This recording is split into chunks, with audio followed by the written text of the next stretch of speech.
Welcome, everybody, to the Hugh Kay Lecture. A couple of things I want to say. So first of all, let me introduce myself. My name's Ian Peter. I'm the director of the Institute of Business Ethics, a role I have now had for, well, it'll be 3 years in May. So I'm sorry if I haven't met some of you previously, but there's been a little matter of a pandemic that sort of got in the way of me getting to know everyone, which is a great shame, but we've all managed our way through it and seem to have come out the other side and things seem to be getting back to some sort of norm, whatever that is. And it still is. The one thing that now is normal is everybody talks about hybrid working and the new normal and so on. So certainly that seems to be the main topic of conversation with colleagues a few moments ago. So this is the first face-to-face Hugh Kay lecture we have held since the pandemic. And so it's great to see you all here this evening. Really appreciate you coming out. I do rather feel we should do this lecture in the summer so that you don't have to come out and go home in the dark. But anyway, I particularly therefore appreciate you coming out. So a couple of remarks by way of introduction before I hand over to David Grayson, the chair of our trustees, who will be chairing the event this evening. And he will introduce Claire Ighodaro, our guest speaker. But I just wanted to, for those of you that don't know, you might be thinking, well, who's this Hugh Kay? And why do we have a lecture in his memory? And just to let you know that Hugh Kay was director of a forerunner of the IBE, an organisation called CABE, which was the Christian Association of Business Ethics. Business executives, I should say. I'm so used to saying business ethics, business executives. And that organisation is no longer around, but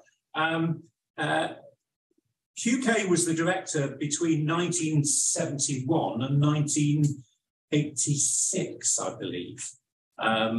So for around 15 years, until he sadly passed away. And the CABE set up this series of memorial lectures. And when CABE was dissolved, the IBE took it on because the IBE as an organisation sort of grew out of CABE. And we no longer have any faith affiliation or anything like that. But that's how we began. Hugh Kay, in addition to being the director of CABE, was a broadcaster. And I note from his biography that one of the things he did was he was a regular speaker on Thought for the Day on Radio 4, on the Today programme. So if you're listening to Thought for the Day, and I usually hear it most mornings, then you might just want to remember that Hugh Kay was one of their regulars. Anyway, so enough about that, just gives you a little bit of background. Fire. Sorry, I don't know. Should there be a fire? First of all, there is no planned fire alarm, perhaps not surprisingly at 6 p.m. It would be quite unusual. Should there be a fire, the nearest fire exit, and you've probably already spotted it, it's there. It's just in the corner. And if you go out of that door, there is a walkway and there is a spiral staircase that takes you down to the ground level, and there's a white door in the corner, and you go through that door. So it's very simple. That's the simple way to go. The only thing I would say is, ladies, you may need to remove high-heeled shoes. Nothing to do with going down a slide, I should stress. This isn't an airline, but it's sort of grated, and we wouldn't want anyone to have an accident. So that's it. I've nothing else to tell you. I shall hand over to David Grayson, our chair for the evening. And indeed, the chair of our trustees, I should say. Thank you very much, and good evening. So as you've heard, the Hugh Kay Memorial Lecture is something we've been running for many years. It began in 1990. Some of the previous lecturers have included Smart Winnie Stewart, who I'm delighted to welcome back this evening, member of our Advisory Council. Also, former Archbishop of Canterbury, Rowan Williams. We've had a whole series of different lecturers, including also Jonathan Evans, Paul Evans, who now, of course, chairs the Committee on Standards in Public Life. So I'm delighted to welcome Claire to give this year's Hugh Kay Lecture. Claire's had a very distinguished career amongst her executive roles, a series of finance roles, including as the finance director of BT Broadband. She currently chairs the KPMG UK Audit Committee and also the chair of the Remuneration Committee at Pennon Group, and is a leadership council member of the City UK. I should stress, though, that this evening Claire is speaking in a personal capacity. I think, Claire, as we discussed this morning, you're going to be talking for about 20-25 minutes or so, and then we would like to get into a conversation. We've had several questions already submitted in advance, but I'm sure that we will have a lively debate. So without more ado, I'd like to invite Claire to give this year's Hugh Kay Lecture. Claire, thank you very much.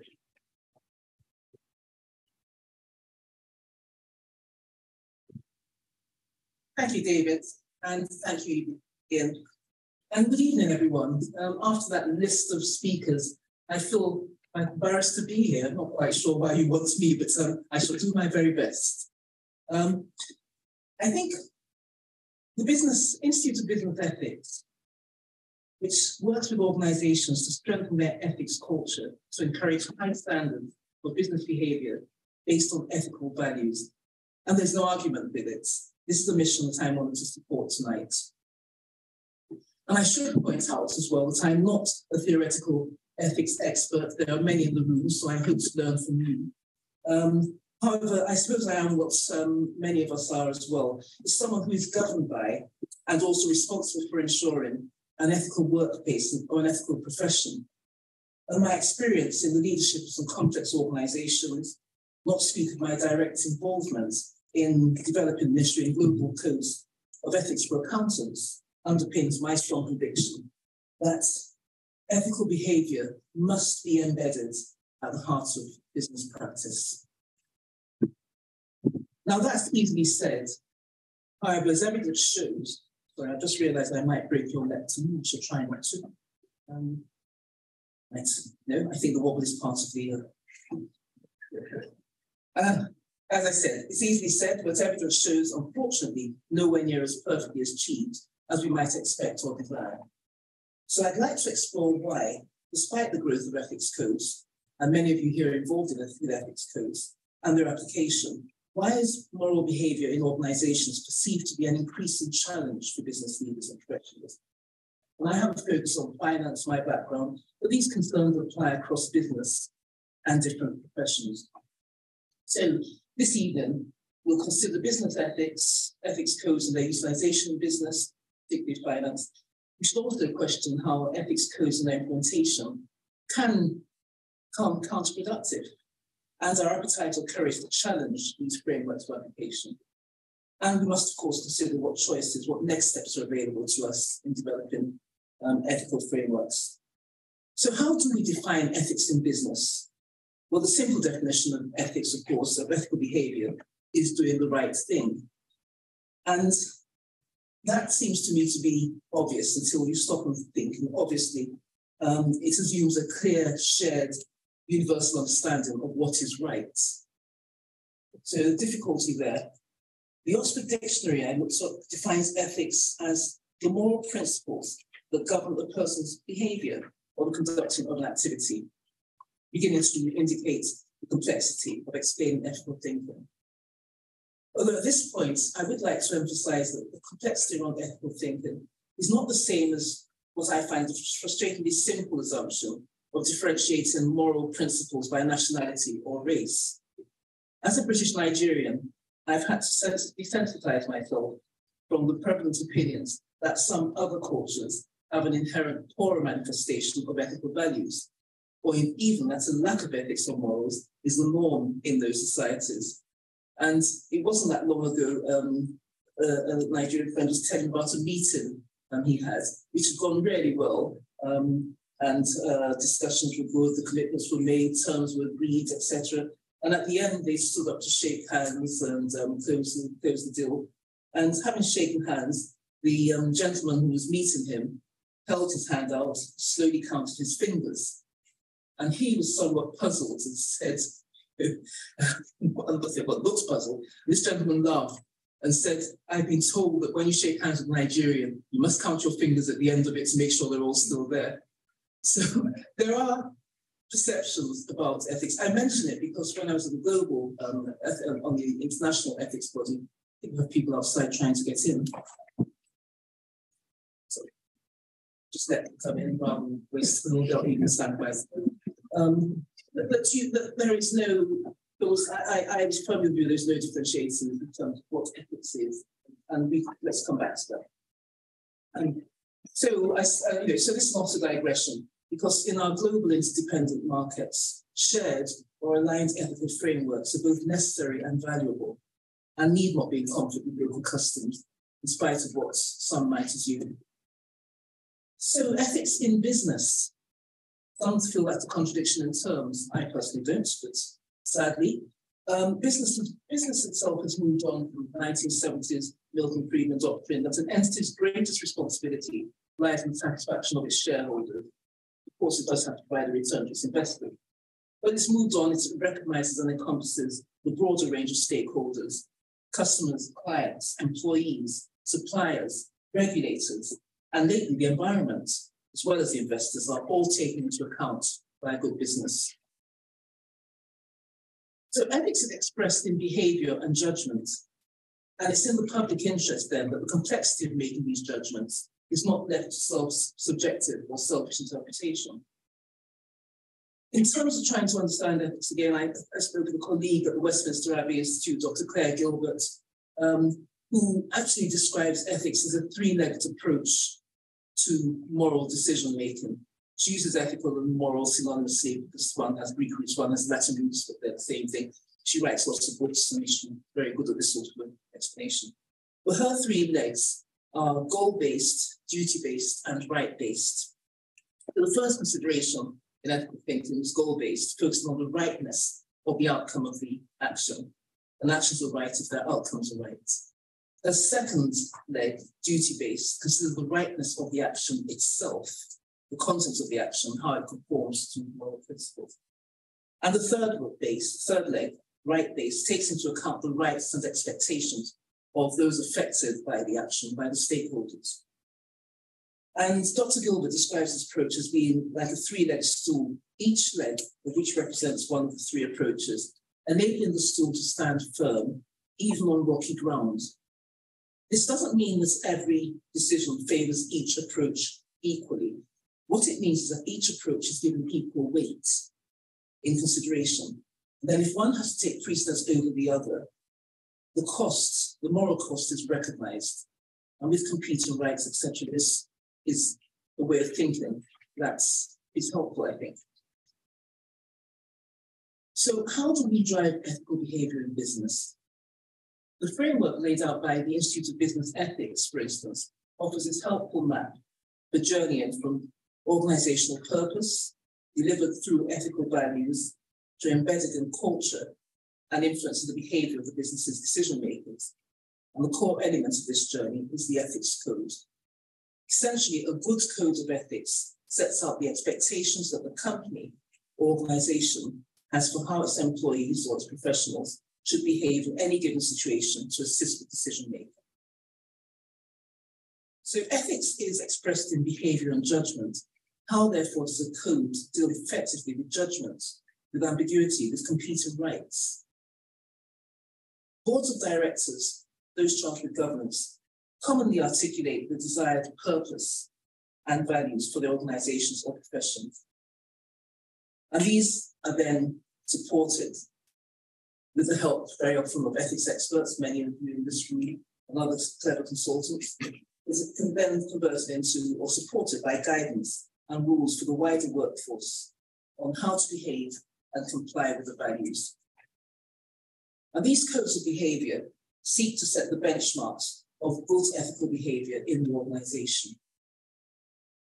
And yet, major organization failure linked to poor ethical behavior, for instance, integrity and objectivity issues, lack of due care, etc., continue to make headlines. The phrase Wild West now appears in FT Business articles at least once a month. I can actually search interesting articles by putting Wild West in research. But it's not the description of business I'm comfortable with. Why these failures? Why aren't these ethics codes working? Why is the lack, or sometimes the perception of a lack of ethics in business continue to make disappointing headlines? Codes of ethics in some formats now exist in most, if not all, our major companies. They're published in annual reports, they're available on websites. And my experience is that boards do take ethics seriously and maintain them high on their board agenda. Of course, reputational risks and strong regulatory frameworks also focus the minds of boardrooms. But the board focus I've experienced is not window dressing. Ethics and the desired culture are explicitly addressed and implicit as well in strategy and decision making. For instance, in best practice remuneration policies, where reward is no longer driven purely by the what's, the outcomes achieved, but by the how's, the behavior of executives in achieving these outcomes. All professional accountants, myself, are bound by an ethics code. The Global Code of Ethics, issued by the International Ethics Standards Board for Accountants, establishes principles of ethics for nearly 3 million professional accountants in 130 countries, in public practice, education, government service, industry, governance, and commerce. And for a number of years, I served on the board of this organization. ISB is a global independent standards setting board that develops and issues these in the public interest, high quality ethical standards, and other pronouncements for professional accountants worldwide. Their mission is to serve the public interest by setting ethical standards, including also independent requirements, which seek to raise the bar for ethical conduct and practice for all professional accountants through this robust, globally operable international code of ethics.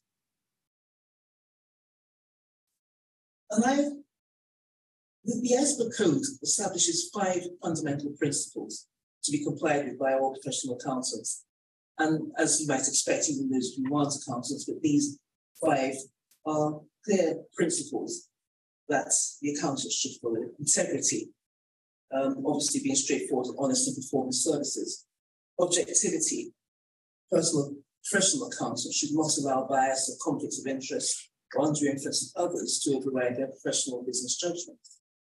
Professional competence and due care, continuing duty to maintain professional knowledge and skills through their careers.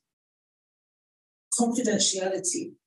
A professional accountant should respect the confidentiality of information acquired as a result of professional business relationships and should not disclose any such information to third parties without specific authority, unless there is a legal or professional rights or duty to disclose. And finally, professional behavior. A professional accountant needs to comply with relevant laws and regulations and should avoid any action that discredits the profession. So those are the principles. And given those, the accountant has a framework within which to operate. But the ethics codes went further. It also provides a conceptual framework that sets out the approach to be taken by the accountant to identify, evaluate, and address threats to comply with those fundamental principles. It also guides on to for audit engagement system. But it gives us framework to enable the accountant to look where the dangers are and to operate. And I found the ISB board a powerful and positive experience. Care was required and taken to ensure that the fundamental principles were supported by appropriate guidance, sufficiently clear and robust enough to apply in every likely circumstance. There was also a rigorous due process followed by ISB to ensure that the views of all stakeholders affected by its standards, including regulators, investors, groups, and those standards and interpretations were thoroughly considered in how it might affect these other stakeholders. So the code applied these fundamental principles and the conceptual framework to a range of facts and circumstances that accountants might consider, whether in business or public practice. For instance, a professional accountant coming across possible non-compliance with laws and regulations, being given guidance on, say, the auditor's professional judgment between maintaining client's confidentiality and reporting non-compliance to the right to public authority, always applying an objective lens in deciding whether and how to take further action. Or handling gifts and hospitality, even when there was no intent to improperly influence behavior. So a room full of accountants in business and in audit, as well as lawyers and advisors, often spent 12-hour days together building and challenging the guidance around the code that would ensure professional accountants have the tools and armor necessary to maintain the requisite high ethical standards and protect the public interest. As one might imagine, the range of circumstances grew and continues to grow. And actually, this particular code is now over 300 pages long. Whilst principles can be clearly articulated, the desire to be lucid and succinct is more of a challenge when codes dive down into detailed rules. Indeed, one might ask, is there enough ink in the world to write all these rules? And this leads me to consider some areas where rules-based ethics codes can be counterproductive. When an ethics code becomes an extensive rule book, there follows the risk that the user is overly focused on individual rules and becomes detached from the higher-level ethical principles on which the rules are built, counterproductive to the aims of the code. Using the code in this manner doesn't improve ethical behavior or leave the user better able to make good judgments in real-life situations.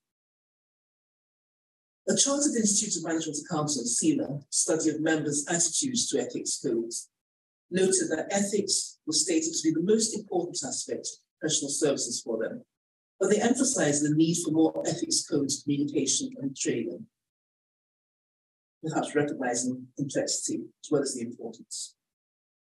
So ethics codes need communication and training programs.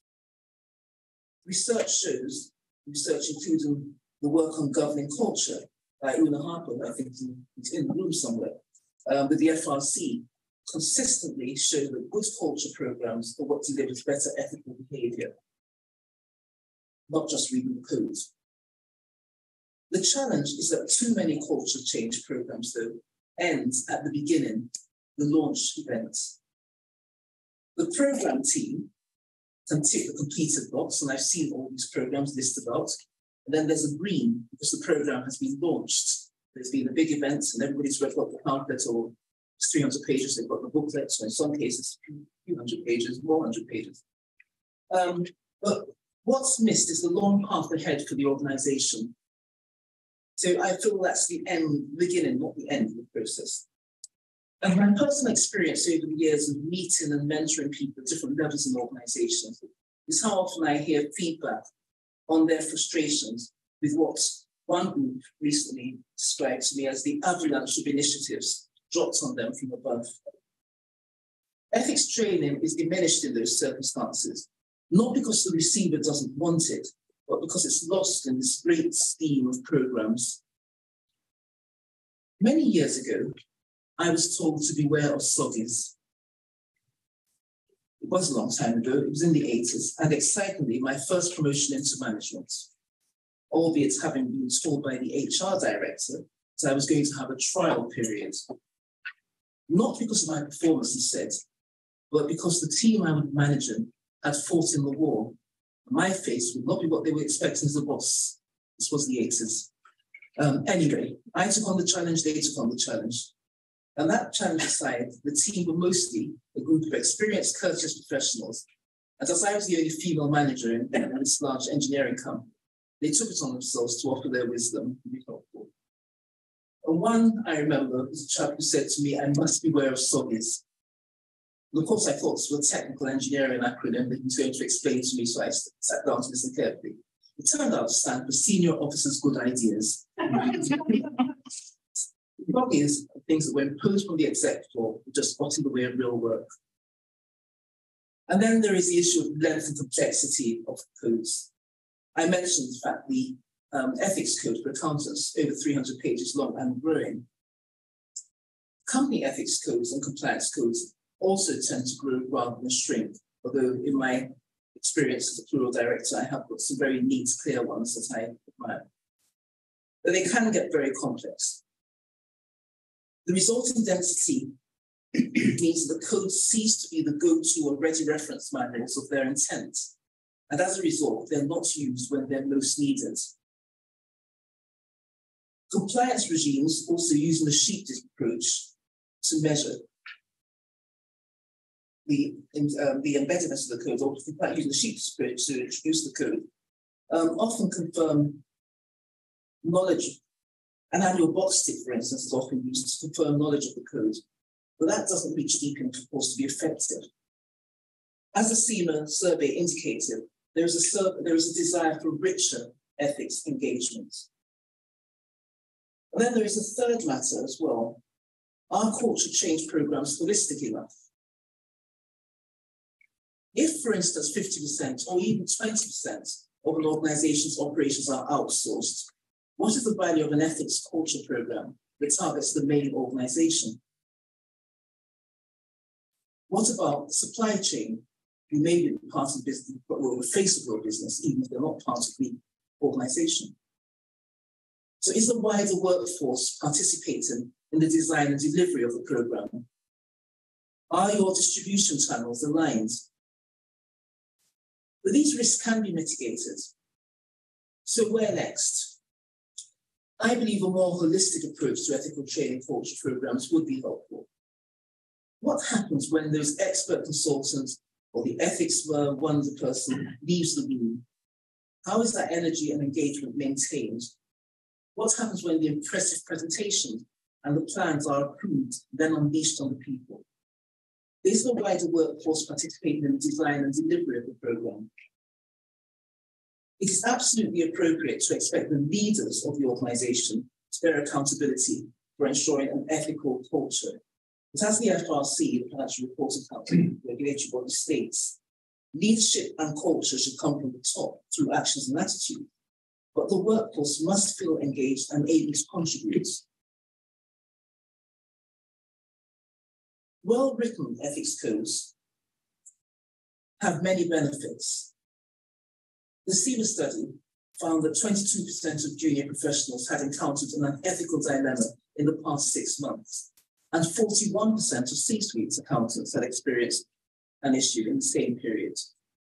During interviews with this group, some individuals mentioned having quite notable experiences of ethical dilemmas and described how CIMA's code of ethics was a fundamental reference point they could utilize for why they wouldn't accept immoral or unethical practices being proposed to them. And sometimes these practices are not obvious. I again go back to my youth, probably was my youth, and feeling very excited when, as the senior accountant, I was asked by my CEO of the place I was working at the time. I was invited to this very impressive dues and grand jewelry, royalties to be present, there was to be grand dinner, etc. It was sort of fairly late invitation, but I was quite excited, got dressed in my best and went along, and thoroughly enjoyed the evening as well. I was very impressed with the senior bods from the organisation who were bidding at the charity offering, but ordering lots of wine, and we all had a marvellous evening. I found in the morning, when I got back to the office, all the expenses were on my desk for me to authorise. Having been at the do, I was then called in a rather difficult position. Luckily, I think the code came into my discussion as to why I didn't think it was appropriate for all these expenses to go through the company.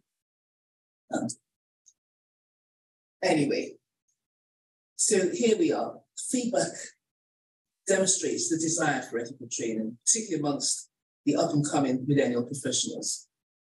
We should engage them more. Shadow boards have been set up by some organizations, and these are where culture programs can be led, or at least aligned from the heart of the organization, These boards are very often, if you aren't familiar with them, middle management, and they offer an opportunity to develop to these people. But they also offer an opportunity, I think, people who are embedded in the organization to own policy, own programs, own the ethical culture, and help with the alignment and push through the company. Because very often, edicts from the top sound very good when they're pronounced, but don't necessarily get to where one thinks they go. So these junior boards can enable a better chance of long-term embedding and avoid the change fatigue associated with perceived programs from above. They can also help with continuity and prevent the next business crisis or next business opportunity obliterating the cultural program, however well thought it was. We also need courage and space to face up to failures. They will happen. We need to prioritize time to really learn lessons. This is so important. It can be affected, I know, by a necessary legal process when there is a major failure. But the sooner there is an understanding of the root cause of the problem, and the further this is shared within the organization, and even across the sector where appropriate, the better protected the business and its stakeholders will be. Strong independent regulatory frameworks and compliance oversight are not just about discovering and punishing past failures, but equally important in preventing new failure. This is not a call for weaker regulation or compliance frameworks, but a recognition that regulators and business share common purpose in protecting our consumers and ensuring well-run, high-functioning capital markets. And finally, sharing and celebrating success, letting light shine, setting out success measures and recognizing their achievements. Organizations, people, want to do the right thing, and clear, focused ethics codes help guide them in achieving this, but only if the organization has a learning culture and engages and infuses its people accordingly. Leaders set the tone, since the people are people who have the power to help define business culture, build and nurture public trust, support a strong reputation, and ultimately build and sustain conditions for long-term success benefiting all stakeholders. Our customers and clients, our employees, our regulators, our investors, and the environment all benefit from the proper embedding of an ethical culture in our organizations and professional institutions. Thanks.